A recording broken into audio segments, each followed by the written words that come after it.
أنا مسلم وبعزتي كل الخلائق تعلم أنا مسلم Assalamu alaikum wa rahmatullahi ta'ala wa barakatuhu. Barkanmu da kasancewa da ku a daidai wannan lokaci a cikin shirin nan na rayuwar ƴa mace. Shirin rayuwar ƴa mace shiri ne wanda yake kawo muku bayanai daban-daban akan abin da ya shafi rayuwar ƴaƴa mata.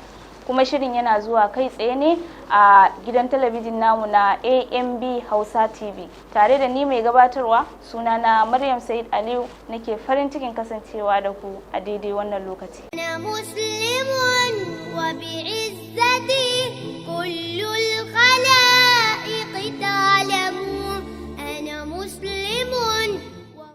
To masu kallo, satin da ya gabata mun tsaya ne a inda manzo Allah sallallahu alaihi wasallam yake cewa kullukum ra'in, dukkanku makiwata ne, wa kullukum mas'ulun an ra'iyatihi, kuma za a tambaye ku akan abin da aka baku kiwon shi, inji manzon Allah sallallahu alaihi wasallam. Kamar yadda muka yi bayani a baya, zamanin jahiliya suna kashe 'ya'ya mata ne da ransu.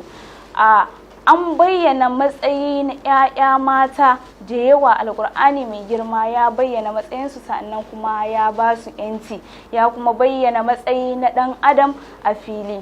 Allah madaukakin sarki yana faɗa a cikin alkur'ani mai girma, wa izal mau'udatu su'ilat, za a tambayi ran da aka kashe, bi ayi zambin utilat, da wani laifi ne ta yi aka kashe ta. To a nan zamanin jahiliya su kuma suna kashe 'ya'ya mata ne ba tare da hujja ba, sa'annan kuma ba tare da dalili ba. Kuma 'ya'ya mata sun kasance cikin rashin samun nutsuwa, sai dai waɗanda suke da sarauta a cikinsu. Ma'ana idan dai har kai talaka ne ko ke talaka ne a wancan zamanin ɗin, to ke kin kasance ne makaskaciya, baki da yanci. Haka dai zamanin take ta tafiya. Sa'annan kuma an kawo ƙarshen, ƙur'ani ya kawo ƙarshen ƙange 'ya'ya mata da ake yi, wanda ake hana su a yin aure har sai sun biya fansan kansu. A lokacin jahiliya hakan ake yi, 'ya mace bata isa ta yi aure ba saboda bata da 'yanci. Idan ma fa har ta samu wannan matsayin, ta girman kenan, ba a kashe ta ba.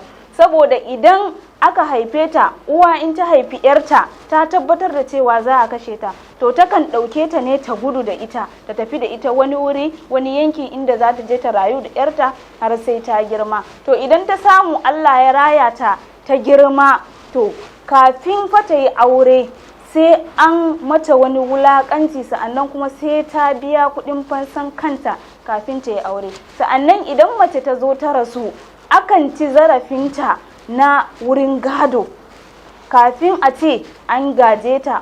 Kamar yadda dai ƙur'ani ya kawo, za a gaji mace tiryan idan ta rasu, to su ba haka suke yi ba, su sukan yi gadon ne cikin zalunci. Allah madaukakin sarki yana cewa ya ayyuhal ladzina amanu, ya ku wa'anda kuka yi imani, la yahillu lakum an tarisan nisaa karhan wala ta'duluhunna litazhabu bi ba'di ma ataitumuhunna. Allah madaukakin sarki yana cewa ya ku wa'anda kuka yi imani, baya halatta a gare ku da ku gaji mace saboda tilasci. Sa'annan kuma kada ku hana su aure saboda ku yi amfani da wani abu nasu wanda kuka samu ko kuma wanda kuka tafi da shi. Inji Allah subhanahu wata'ala yake bayani a cikin alkur'ani mai girma. Sannan su kuma sun ɗauki wannan ɗabi'a ne, in ɗa yakan iya tarayya da mahaifiyarsa ko kuma yarsa ko kuma ƙanwansa, haka uba yakan iya tarayya da 'ya'yansa ko kuma da wasu matan da wanda daban, wanda saɓanin abinda manzon Allah sallallahu alaihi wasallam ya zo mana da shi a cikin alkur'ani mai girma, abinda Allah madaukakin sarki ya faɗa. Su kuma suna yin wannan ne saboda jahilci da kuma rashin sani. Wannan abubuwan da yake tafiya ne a zamanin jahiliya, wanda ake yi wa 'ya'ya mata na rashin da'a da kuma rashin tausayi. Manzon Allah sallallahu alaihi wasallam ya ce, da za a bani zaɓi akan su wane ne zan tausayawa, lallai da na zaɓi mata. inji manzon Allah sallallahu alaihi wasallam. Su kuma zamanin jahiliya ba su da tausayi, ba su da imani wa 'ya'ya mata. A duka a nan muka kawo ƙarshen shirin namu na yau, sai kuma wani makon idan mai duka ya kai mu insha Allah. أنا مسلم وبعزتي